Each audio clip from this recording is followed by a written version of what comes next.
Bismillahirrahmanirrahim. Assalamualaikum warahmatullahi wabarakatuh.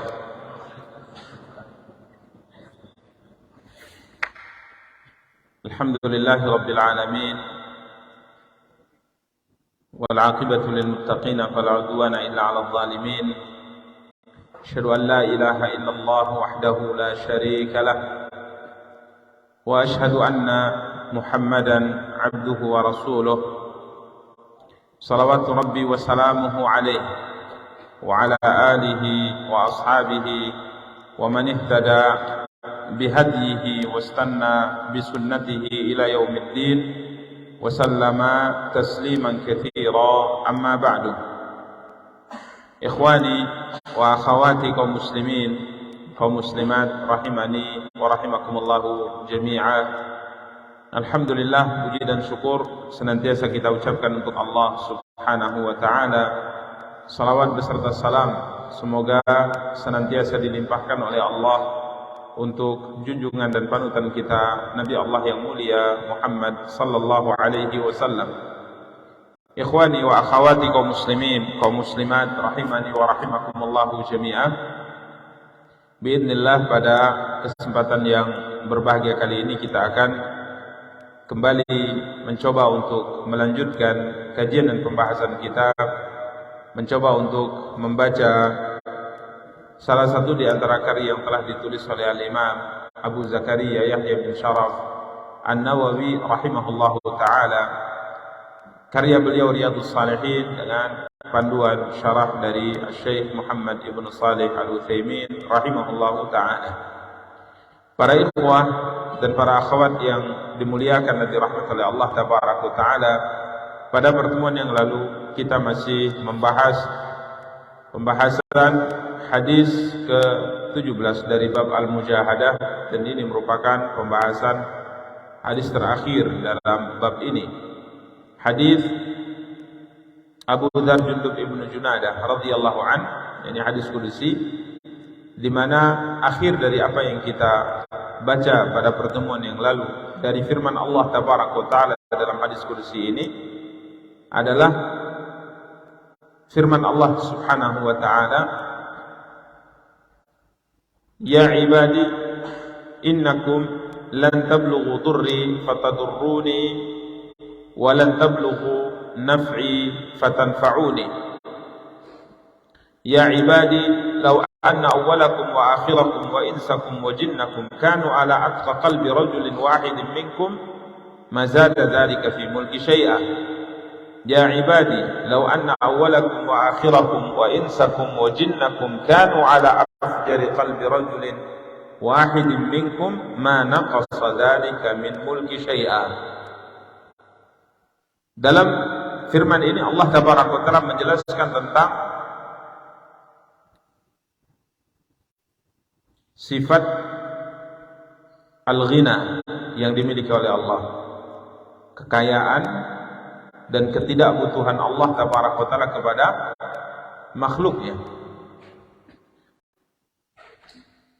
Artinya Allah tabaraka wa taala tidak butuh kepada ketaatan yang dilakukan oleh makhluknya, dan Allah tabaraka wa taala tidak juga mendapatkan keburukan dari maksiat yang dilakukan oleh makhluknya. Di mana dalam firman ini Allah dengan jelas mengatakan, wahai hambaku, jika seandainya awwalakum wa akhirakum, jika seandainya manusia atau makhluk pertama dari kamu dan makhluk terakhir dari kamu, manusia dan jin, kanu ala atqa qalbi rajulin wahidin minkum, semua mereka memiliki hati seperti hati orang yang paling bertakwa di antara kamu, mazada dzalika fi mulki syai'a, hal itu tidak akan menambah sedikit pun dari kerajaanku. Jika seandainya semua manusia memiliki ketakwaan seperti ketakwaan Nabi kita yang mulia sallallahu alaihi wasallam, artinya semua manusia beribadah kepada Allah, semua manusia melakukan ketaatan kepada Allah dan tidak melakukan maksiat kepada Allah, dari manusia pertama sampai manusia terakhir, dari jin yang pertama sampai jin yang terakhir, Maka Allah tegaskan, ma zada dzalika fi mulki syai'a. Itu sedikit pun tidak menambah kekuasaan kerajaan yang aku miliki. Artinya Allah tidak butuh dengan ketaatan manusia, ketaatan hamba kepadanya. Karena ini kemarin kita telah jelaskan bahwa ketaatan yang kita lakukan ini manfaatnya kembali kepada kita sendiri. Ya, ketaatan yang kita lakukan ini manfaatnya kembali kepada kita sendiri, sedangkan bagi Allah tidak ada manfaat. Sebaliknya, kalau semua manusia dan semua makhluk kanu ala afjari qalbi rajulin wahidin minkum, semuanya memiliki hati yang paling fajir, yang paling buruk, yang paling durhaka dari seorang di antara kamu, maka Allah berfirman, mana qasadalika min mulki syai'a, hal itu tidak akan mengurangi sedikit pun daripada kekuasaan kerajaan. Jika saat ini semua manusia memiliki hati iblis alaihi la'natullah, ya, tidak ada satu manusia dan tidak ada satu jin dari yang pertama sampai yang terakhir kecuali mereka melakukan maksiat kepada Allah, memiliki hati sebagaimana hatinya iblis. Maka Allah mengatakan, ma naqasa dzalika min mulki syai'a, itu sama sekali tidak mengurangi kerajaan kekuasaan yang aku miliki. Artinya maksiat yang dilakukan oleh seorang hamba ini sama sekali tidak membahayakan Allah, akan tetapi ini membahayakan dan merugikan kita sendiri. Ya, ini menunjukkan sifat ghina yang dimiliki oleh Allah. Allah Tabaraka Ta'ala tidak butuh dengan apapun. Allah tidak butuh dengan apapun, sedangkan kita yang butuh kepada Allah. Ya, antumul fuqara ila Allah wallahul ghaniyyul hamid. Kalian adalah orang-orang yang fakir kepada Allah, yang butuh kepada Allah, sedangkan Allah Maha Kaya, Maha terpuji, yang tidak butuh dengan yang lainnya. Subhanahu wa ta'ala. Demikian para ikhwah dan akhwat yang dimuliakan dan dirahmati oleh Allah Tabaraka Ta'ala. Kemudian Rasulullah sallallahu alaihi wasallam melanjutkan sabdanya dalam hadis qudsi ini,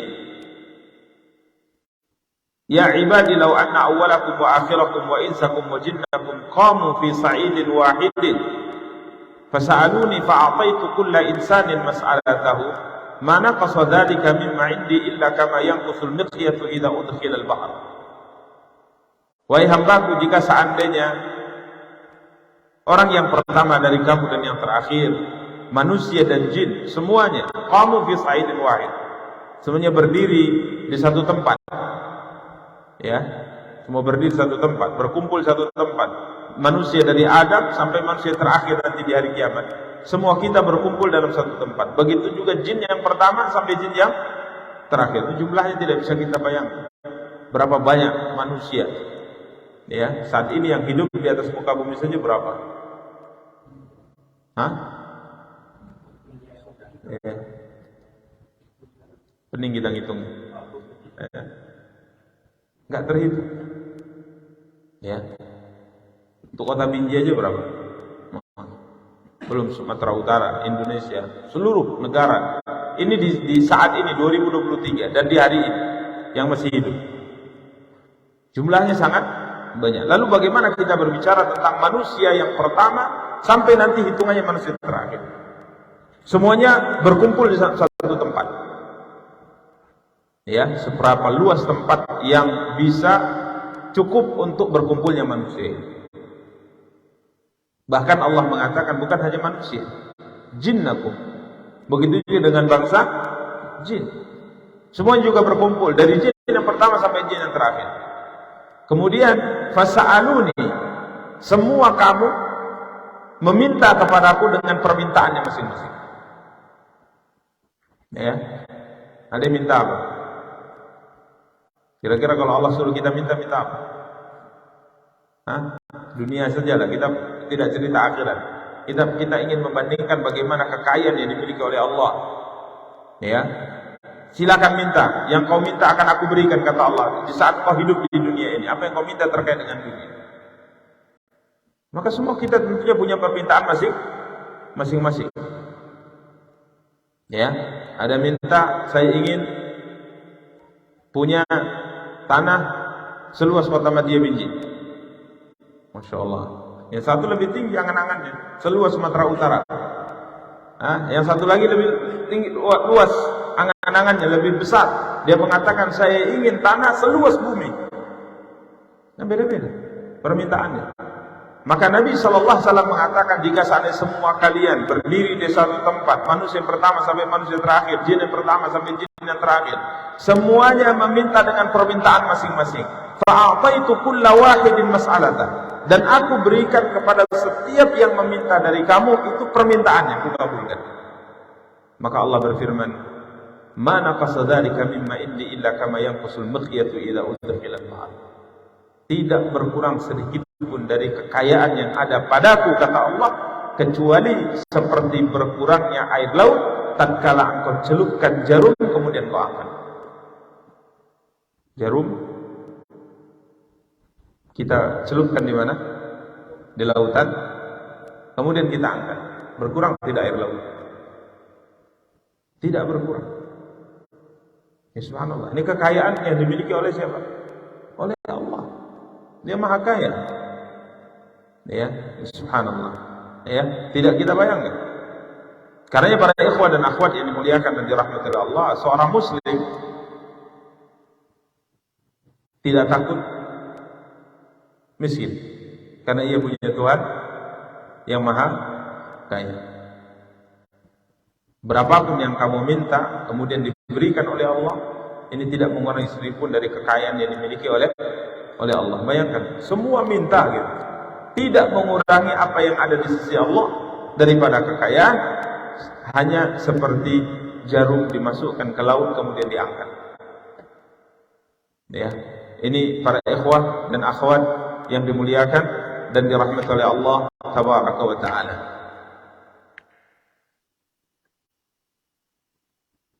Artinya tidak berkurang sedikit pun.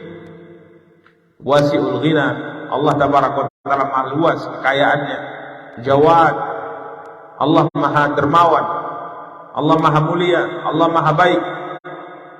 Ya, so bayangkan berapa rezeki yang sudah Allah tabaraka ta'ala berikan kepada kita semenjak kita hidup di atas muka bumi. Berapa kenikmatan. Ya, kalau kita disuruh untuk membayar, gak mampu kita membayar. Ya, tinggal di bumi udah berapa lama? 40 tahun. Berapa sewanya? Enggak nyewa. Ya, oksigen yang kita hirup dengan gratis. Berapa bayarannya? Ya, subhanallah, nikmat. Ya, yang Allah tabaraka wa ta'ala anugerahkan kepada kita, yang sebenarnya diminta oleh Allah tabaraka wa ta'ala bukan kita bayar sesuatu, ada rekening yang Allah kirim ke HP kita, enggak ada. Akan tapi yang Allah minta, syukuri nikmat yang aku berikan kepadamu dengan menggunakan nikmat tersebut untuk ketaatan kepada Allah. Itu yang Allah minta. Dan itu pun subhanallah, menggunakan nikmat yang Allah berikan kepada kita untuk melakukan ketaatan kepada Allah. Ketaatan itu manfaatnya tidak kembali kepada Allah. Allah tidak mengambil keuntungan dari manfaat kita, dari ketaatan kita, akan tapi ketaatan tersebut manfaatnya kembali lagi kepada kita. Subhanallah. Ya, makanya gunakan semua nikmat yang Allah anugerahkan kepada kita untuk ketaatan, untuk ibadah. Ya, semua kemudahan, fasilitas yang Allah berikan, semuanya gunakan untuk ketaatan kepada Allah. Inilah bentuk syukur kita kepada Allah tabaraka wa ta'ala atas nikmat yang Allah tabaraka wa ta'ala berikan kepada kita. Para ikhwah dan akhwat yang dimuliakan dan dirahmati oleh Allah, ini juga mengajarkan kita, kalau saat ini kita meminta sesuatu kepada Allah, minta yang banyak. Jangan segan-segan kalau minta kepada Allah. Kalau kita minta kepada manusia, kita segan. Takutnya kalau saya minta sebanyak ini, nanti dia tidak sanggup. Ya, kita meminta sesuatu kepada ayah kita pun kita berpikir panjang. Kalau saya minta angkanya sekian, nanti tidak sanggup, takutnya. Adapun kepada Allah tidak ada yang tidak sanggup bagi dia. Innama amruhu idza arada an yakuna lahu kun fayakun. Minta saja apa yang kau mau, minta saja. Tinggal ucapkan, sampaikan permohonan engkau sebesar apapun. Jangan anggap permintaanmu itu besar. Ya, karena tidak ada yang sulit dan tidak yang besar di hadapan Allah tabaraka taala. Makanya kalau minta jangan tanggung-tanggung. Ya, kalau minta jangan tanggung-tanggung, minta yang banyak saja. Tapi kalau kepada manusia ya perhitungan kalau minta. Ya, demikian para ikhwah dan akhwat yang dimuliakan dan dirahmati oleh Allah tabaraka wa taala. Berikutnya Allah tabaraka wa taala melanjutkan firman-Nya, "Ya ibadi innama hiya a'malukum uhsiha lakum, thumma uwaffikum iyyaha, faman wajada khairan falyahmadillah, wa man wajada ghaira dzalika fala yalumanna illa nafsah." Allah tabaraka wa taala berfirman, "Wahai hambaku, innama hiya a'malukum uhsiha lakum, thumma uwaffikum iyyaha." Wahai hambaku, kata Allah tabaraka wa ta'ala, sesungguhnya yang dicatat ya oleh malaikat itu tidak lain dan tidak bukan hanya amalu, perbuatan kamu, murni perbuatan kamu. Jadi Allah tabaraka wa ta'ala menetapkan bahwa kita hidup di muka bumi ini didampingi oleh dua malaikat. Sebagian kaum muslimin menamakannya Raqib dan Atid. Padahal ini adalah sebutan dalam Al-Quran. Ma yalfidhu min qawlin illa ladaihi raqibun atid adalah sifat dari dua malaikat ini. Ya, sifat dari dua malaikat ini. Jadi malaikat yang mencatat amal kebaikan dan malaikat mencatat amal keburukan. Dan ini perkara besar. Ya, ini perkara besar. Adanya malaikat yang mendampingi kita setelah kita balik sampai kita mati dan mencatat semua amal kita, mencatat semua ucapan kita, mencatat semua perbuatan kita bersama kita selama 24 jam. Itu perkara besar. Karenanya Allah berfirman menjelaskan hal ini dalam surat At-Tariq, mengawali penjelasan dengan bersumpah. Allah berfirman, "Was-sama'i wat-tariq, wa ma adraka mat-tariq, an-najmu tsaqib, in kullu nafsin lamma 'alaiha hafiz." Ini penjelasan bahwa ini perkara besar. Demi langit dan yang datang di malam hari. Wa ma adraka mat-tariq. Tahukah apa ini maksud apa yang datang di malam hari itu? An-najmu tsaqib, yakni bintang yang cahayanya menembus, bintang yang sangat cerah, yang sangat terang, yang cahayanya menembus. Ya. Kemudian Allah menjelaskan kenapa Allah bersumpah dengan langit dan bintang, maka Allah berfirman, "In kullu nafsin lamma 'alaiha." Ya. Seakan-akan Allah setelah bersumpah Allah mengatakan ini ada perkara besar yang harus engkau ingat, harus engkau perhatikan. Tidak ada satu jiwa pun kecuali ada yang menjaganya dari kalangan malaikat. yakni dua malaikat yang mencatat, menurut pentafsiran sebagian para ulama, yakni dua malaikat yang mencatat amal baik dan amal buruk kita. Ini perkara besar yang kita kadang-kala lupa. Kadang-kala kita lupa bahwa semua yang kita ucapkan, semua yang kita lakukan selama kita hidup dari semenjak balik sampai mati itu ada catatannya. Jadi dicatat. Itu gimana? Capek lah malaikatnya, Ustaz. Dulu orang mungkin berpikir demikian, tapi kalau sekarang dengan teknologi kita bisa bayangkan itu. Ya. Ini sekarang alat kalau kita ngomong langsung apa? Nyata. Itu nanti catatan itu disodorkan. Diberikan kepada ini loh catatan amal selama kau hidup. Kalau selama 20 tahun kita mencatat semua yang kita lakukan, berapa tebal? Setahun. Nggak usah setahun, sebulan. Jadi sebulan apa yang kita lakukan, apa yang kita ucapkan, kita catat semua. Kejadian semua catat. Kira-kira berapa lembar satu bulan? Subhanallah. Ini seumur hidup. Dan nanti itu akan diserahkan. Ini catatan amal. Ya, sehingga orang-orang yang tidak beriman dengan adanya hari kebangkitan, adanya perhitungan dengan catatan dia mengatakan, "Mali hadzal kitab." Catatan apa ini? Karena dia tidak beriman sebelumnya. La yubadiru saghiratan wala kabiratan illa asaha. Tidak ada perkara yang besar dan tidak ada perkara yang kecil yang terluput dari catatan ini. Semuanya ada di sini. Allah katakan, "Kafa bi nafsika al-yawma 'alaika hasiban." Cukup kau memperhitungkan amalmu sendiri. Sebenarnya kau sudah tahu dengan catatan itu kemana tempat kembalimu sebenarnya. Silakan baca, kata Allah. Baca sendiri. Maka mulai kita teringat dulu kita pernah berbuat ini, dulu pernah tidak berbuat ini, dulu pernah melakukan, teringat semuanya. Seperti sebuah kenangan yang kembali diulang di memori kita. Ini nanti pada hari kiamat. Catatan itu akan diberikan. Jadi ini perkara apa? Besar. Sehingga Imam Ahmad rahimahullah tatkala beliau sampai penjelasan bahwa semua yang keluar dari mulut kita dicatat, sampai mengeluh juga dicatat. Ngeluh dicatat. Jadi sebagian ulama membahas yang dicatat itu apakah yang berkaitan dengan pahala dan dosa saja atau tidak. Karena ada mungkin perbuatan dan ucapan itu tidak ada kaitan dengan pahala dan dosa. Ya.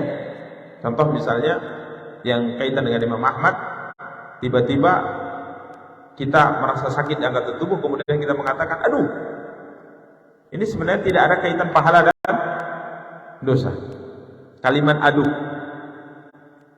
Tapi tatkala Imam Ahmad sampai kepadanya kalimat aduh pun dicatat semuanya. Jadi semuanya dicatat, baik berkaitan pahala dan dosa, semuanya dicatat. Nanti di akhirat akan dipilah. Yang akan ada perhitungan itu adalah yang berkaitan dengan pahala dan dosa. Maka semenjak beliau tahu semuanya dicatat sampai kalimat aduh tatkala mengeluh sakit, ya, maka semenjak itu tatkala beliau sakit beliau tidak pernah mengucapkan apa? Aduh, beliau diam saja. Kenapa? Beliau tidak mau dalam catatan amalnya ada perkara yang sia-sia, nggak ada gunanya. Nah, ini banyak kita lupa, ya, banyak kita lupa. Ini subhanallah, ya. Ini perkara besar. Semuanya dicatat. Ya, karenanya orang yang beriman dengan ini dan menyadari hal ini dan selalu menghadirkan hal ini, maka dia kalau mau berbuat hati-hati. Kalau mau berbicara juga hati-hati, karena ada yang ya, tetapi alhamdulillah dia gaib. Coba kalau seandainya dia nampak, semua orang masuk surga begini.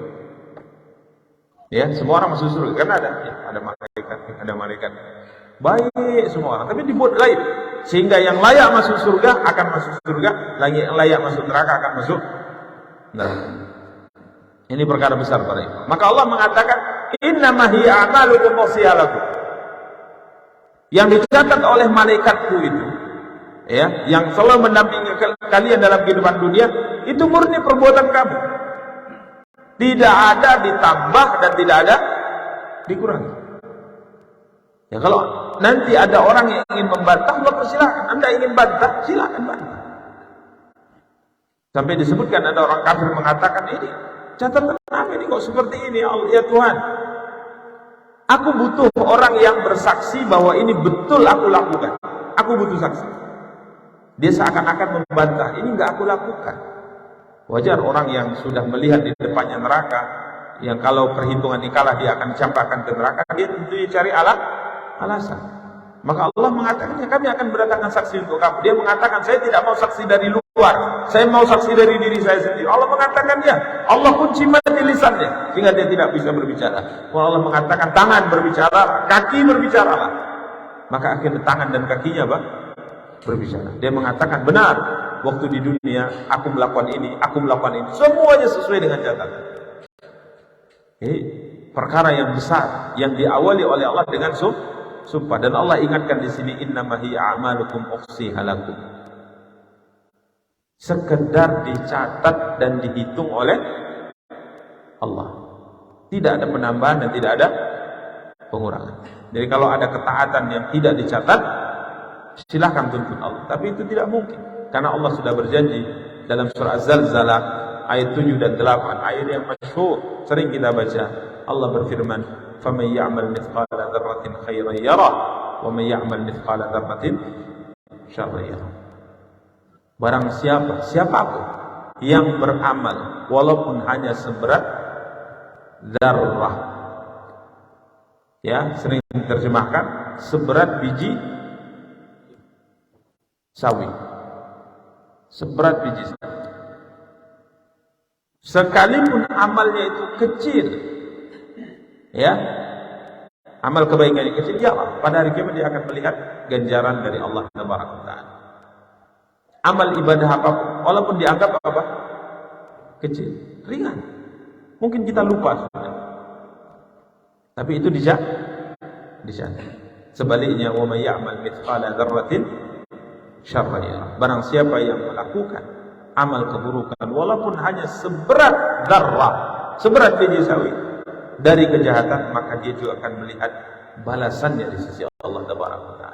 Ini dahsyat, ini kehidupan. Ya, ini kehidupan. Yang ini kadang-kala kita lupa. Ada malaikat yang mencatat dan menghitung semua yang kita lakukan. Sekecil apapun amal baik dan amal buruk itu ada perhitungannya di sisi Allah Taala. Demikian para ikhwah dan akhwat yang dimuliakan dan dirahmati oleh Allah Taala. Kemudian Allah berfirman, "Summa uwaffikum iyyaha." Jadi itu murni catatan yang dicatat oleh malaikat yang kami tugaskan, murni amalmu, tidak ditambah dan tidak dikurang. Yang kami lakukan apa? Summa uwaffikum iyyaha. Kami hanya memberi balasan saja. Kami hanya memberi balasan. Kalau engkau melakukan kebaikan, kami berikan pahala. Kalau seandainya engkau melakukan kejahatan, kami timpakan untukmu siksa, dosa. Ini saja yang kami lakukan. Karenanya Allah berfirman, "Faman wajada khairan falyahmadillah, wa man wajada ghaira dzalika fala yulman illa nafsa." Karenanya nanti kalau seandainya di antara kamu mendapatkan dalam catatannya kebaikan dan kebaikan, maka pujilah Allah. Pujilah Allah. Bersyukur kepada Allah. Kenapa? Karena dua hal. Yang pertama, karena yang memudahkan engkau untuk melakukan kebaikan adalah Allah. Ini bersyukur. Karena kalau kita mendengar seruan azan, hayya 'alas shalah, hayya 'alal falah, apa yang kita ucapkan? La haula wala quwwata illa billah. Benar para ikhwah, kita tidak punya kuasa apapun kalau seandainya Allah tidak mudahkan kita melakukan ketaatan kepada Allah. Dan kita tidak punya kuasa apapun untuk berpaling dari maksiat yang kadang kala kita ingin melakukannya, kalau Allah tidak palingkan kita darinya. Maka kita mengatakan la haula. Yani haul artinya bergeser atau berpindah. Ya, jadi seakan-akan kalimat la haula wala quwwata illa billah itu artinya adalah tidak ada kuasaku untuk meninggalkan maksiat kecuali dari Allah, dan tidak ada kekuatan yang aku miliki untuk melakukan ketaatan kecuali juga dari siapa? Dari Allah. Maka subhanallah, kalau engkau nanti mendapatkan kebaikan dalam catatan amalmu, maka bersyukur pada Allah. Yang pertama, karena Allah berikan kemudahan kepadamu untuk apa? Melakukan itu. Jadi jangan kongah, jangan angkuh. Ya. Oi, sholat, puasa, hebat saya. Bukan Anda yang hebat. Allah yang sayang kepada Anda sehingga Allah mudahkan Anda untuk mengerjakan itu. Ya. Ini subhanallah. Ini yang pertama sebab kenapa harus memuji Allah. Kemudian yang kedua, pujilah Allah tatkala engkau mendapatkan kebaikan, karena Allah tatkala memberikan ganjaran terhadap amal ibadah itu dilipat gandakan. Ya, jadi satu amal ibadah itu pahalanya, ganjarannya bukan satu. Minimal berapa? 10. Ini minimal. Man jaa bil hasanati falahu asyru amsalihah. Siapa yang datang dengan membawa satu kebaikan, maka untuknya 10 kali lipat. Ini minimal, hitungan minimal. Sehingga dalam membaca Al-Quran, satu huruf yang kita baca pahalanya berapa? 10. Satu huruf 10. Begitu juga dengan salat 5 waktu kita. Memang 5 kali salat sehari semalam, tapi pahalanya berapa? Setiap salat 10. Berarti 50 salat. Sama seperti dalam pernah kita bahas, awal mula diwajibkannya salat 5 waktu ini adalah jumlahnya 50 kali salat sehari semalam. Tapi karena kelipatannya, walaupun sudah dikurangi jadi 5 salat sehari semalam, tapi karena kelipatan pahala 5 salat yang kita kerjakan dengan baik, dengan kemudahan dari Allah, maka sama kita mengerjakan setiap harinya 50 kali salat. Ini subhanallah. Maka puji Allah, ada kelipatan-kelipatan, bahkan ini hitungan minimal, bahkan sampai disebutkan dalam riwayat ila 700 dhifin dilipat gandakan sampai 700 kali lipat, sampai dengan kelipatan yang tidak diketahui jumlahnya kecuali Allah. Bahkan ada yang tidak disebutkan kelipatan seperti ibadah puasa. Apa kata Rasulullah sallallahu alaihi wasallam? Allah tabaraka wa taala berfirman, semua amal anak Adam adalah miliknya, ya. Dan aku akan berikan, akan dilipat gandakan dalam hitungan-hitungan yang sudah ditentukan oleh Allah tabaraka wa taala, illa shaum, kecuali ibadah puasa. Fa innahu li, puasa itu milikku, bukan milik hamba. Wa ana ajzi bih, dan aku akan memberikan ganjaran tanpa perhitungan. Kalau sudah seorang yang dermawan misalnya, dia paling dermawan, ada 10 orang akan dia berikan bagian masing-masing. 9 orang, yang pertama dia katakan, kamu akan saya berikan 10 juta, kamu 15 juta, kamu 20 juta, kamu 30 juta. Sampai orang yang terakhir dia bilang, kalau kamu hitungannya khusus. Maksimal yang diberikan dari 9 orang itu adalah 30 juta. Kira-kira dia mau diberi 5 juta atau lebih daripada 30 juta? Kalau orang yang ke-10, orang ini dermawan, ini yang mau ngasih, pasti lebih. Kamu nanti hitungannya khusus, ini pasti lebih. Maka Allah tabaraka wa taala yang maha dermawan, walillahil matsalul a'la. Maka tatkala Allah mengatakan ibadah puasa aku tidak sebutkan berapa kelipatannya, aku akan berikan balasan langsung kepadanya. Berarti balasannya itu tidak bisa dibayang. Ya, ini para ikhwat dan akhwat yang dimuliakan dan dirahmati Allah. Jadi kenapa kita harus memuji Allah tatkala kita mendapatkan kebaikan dalam catatan amal kita? Yang pertama, karena ibadah itu Allah yang memberikan apa? Kemudahan. Kemudian yang kedua, kenapa kita memuji Allah atas catatan baik yang ada dalam catatan amal kita? Karena Allah melipat gandakan balasan. Subhanallah. Kemudian Allah berfirman, "Faman wajada khairan falyahmadillah, wa man wajada ghaira dzalika fala yalumanna illa nafsah." Namun yang mendapati selain itu, kalau catatannya adalah kejelekan, keburukan, maksiat, pelanggaran, maka jangan mencela kecuali dirinya sendiri. Salahkan diri. Kenapa engkau mau melakukan apa? Maksiat. Engkau mau melakukan kejahatan.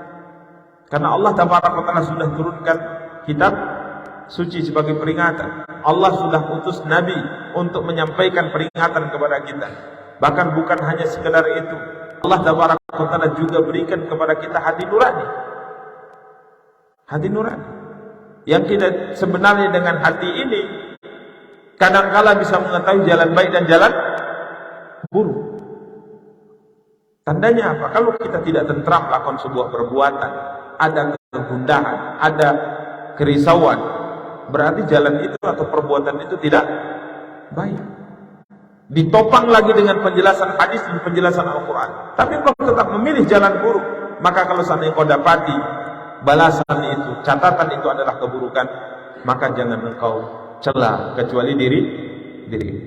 Jalan Nabi, jalan yang diterangkan Nabi sampai ke surga sudah dijelaskan dengan sejelas-jelasnya oleh beliau. Jalan yang menuju neraka juga sudah dijelaskan oleh beliau. Tapi kenapa kau tetap memilih jalan neraka? Makanya kalau seandainya kau mendapati catatan buruk dalam amalmu itu, ya, maka jangan kau cela kecuali apa? Dirimu. Fala yalumanna illa nafsah. Karena para ikhwah dan akhwat yang dimuliakan dan dirahmati Allah, inilah kenapa Al-Imam An-Nawawi rahimahullah memasukkan hadis dalam bab al-mujahadah terkait dengan potongan hadis kursi yang terakhir ini, innama hiya a'malukum ukhsiha lakum tsumma uwaffikum iyyaha faman wajada khairan falyahmadillah wa man wajada ghaira dzalika fala yalumanna illa nafsah. Jadi ini murni catatan nanti akan diberikan Allah kepada kita. Maka seakan-akan beliau berpesan untuk terus agar catatan dalam amal kita, dalam catatan amal kita adalah kebaikan. Ini butuh apa? Mujahadah. Terus apapun kebaikan kita lakukan, apapun kebaikan kita lakukan semampu kita sampai kita bertemu dengan Allah. Karena tidak ada istilah, kalau cerita istirahat dalam kehidupan dunia sering kita katakan seorang mukmin istirahatnya bukan di mana? Bukan di dunia, istirahatnya di mana? Di surga. Ini seorang mukmin istirahatnya di surga. Dunia bukan tempat istirahat. Kalau gitu nggak boleh tidur, Ustaz. Boleh tidur, tapi niat tidur untuk apa? Teruskan dia. Itu ibadah. Ya. Berarti nggak boleh istirahat. Boleh istirahat, tapi niatnya untuk apa? Karena memang dunia ini tempat perjuangan kita. Ini bukan tempat istirahat. Bahkan Nabi istilahkan seperti orang musafir. Ini istilah musafir. Sama-sama musafir kita. Ya, semua kita pasti akan meninggalkan tempat ini. Semua kita akan meninggalkan rumah kita. Semua kita akan meninggalkan keluarga kita. Atau mungkin keluarga kita yang mendahului kita. Ini mau tak mau harus seperti itu. Karena setiap manusia akan mengalami perjalanan butuh mujahadah untuk selalu melakukan kebaikan dan meninggalkan maksiat kepada Allah Tabaraka wa Taala, agar catatan amal kita itu semuanya kebaikan, dan sehingga akhirnya Allah Tabaraka wa Taala memberikan kepada kita ganjaran pahala di sisinya Subhanahu wa Ta'ala. Demikian para ikhwah dan akhwat yang dimuliakan dan dirahmati oleh Allah Tabaraka wa Ta'ala. Berikutnya kita akan lanjutkan pada pembahasan bab berikutnya. Berapa waktu lagi? 2 menit. Baik. Tidak cukup ya. Ini bab al-hadd 'ala al-izdiyad min al-khair fi awakhiril umur. Bab motivasi untuk menambah kebaikan khususnya di akhir umur. Di umur-umur akhir. Kenapa ada istilah di penghujung umur? Karena memang penentu yang akan dengannya ditentukan nasib seorang di akhirat itu adalah dengan di akhir umur. Maka ada istilah al-amal bil khawatim. Amal kita itu tergantung kepada penutupnya. Ya. Taat dari semenjak balik sampai umur 55 tahun, kemudian nasallallahu alaihi wasallam 5 tahun sebelum meninggal berpaling. Selesai semua. Tapi maksiat sampai umur 55 tahun, 5 tahun terakhir bertaubat kembali kepada Allah, insyaallah selamat. Makanya ada motivasi nanti disebutkan dalam dalil-dalil ini agar kita menambah amal kebaikan di awakhiril umur, di umur terakhir. Walaupun nanti akan disebutkan yang dimaksud di penghujung umur itu umur berapa. Ada yang mengatakan di umur 60 tahun. Ada yang mengatakan umur 40 tahun. Ada yang mengatakan umur 18 tahun. Jadi umur 18 tahun itu sudah harus memperbaiki diri. Ya. Ada yang mengatakan 40 tahun. Jadi 40 tahun harus memperbaiki apa? Diri. Ada yang mengatakan 60 tahun, tapi mayoritas memang mengatakan 40 tahun. Sehingga nanti akan disebutkan bahwa penduduk Madinah kalau sudah umur 40 tahun, mereka lebih fokus ibadah. Dan 40 tahun lebih fokus apa? Ibadah. Karena memang dalam hitung-hitungan kita di dunia, biasanya umur 40 tahun itu banyak cita-cita kita terkait dengan dunia itu sudah tercapai biasanya. Istri sudah ada, anak sudah punya, rumah kadang-kala sudah ada, kendaraan sudah ada, kadang usaha juga ada, pemasukan juga ada. Ya apalagi kalau tidak ibadah. Biasanya seperti itu. Walaupun ada di umur 40 tahun juga belum punya banyak, tapi mayoritasnya seperti itu. Ya, jadi kalau kendaraan sudah ada, rumah sudah ada, istri sudah ada, anak sudah ada, yang dimakan juga ya tak susah-susah kita mencarinya, ngapain lagi? Kalau sudah 40 tahun, apalagi 60 tahun, mau apa lagi? Ya, mau apa lagi? Sudah 60 tahun, mau apa lagi? Kalau tidak fokus ibadah, apalagi anaknya sudah besar-besar dan sudah bisa support ya setiap bulan, apa lagi mau dicari? Mau bangun rumah lagi, 60 tahun bentar lagi, belum selesai rumah sudah datang undangan. Nah, mau nambah lagi, udah 60 tahun, ya, udah 60 tahun, ya akhirnya tersiksa nanti istri. Maka ini, masya Allah, yang akan dijelaskan oleh beliau, motivasi untuk menambah dan meningkatkan kuantitas dan kualitas ibadah kebaikan kepada Allah, khususnya di penghujung umur kita. Karena kita yakin bahwa umur kita ada batasnya. Umur kita ada batasnya. Kapan mulai start untuk meningkatkan? Ini ada khilaf, nanti akan disebutkan.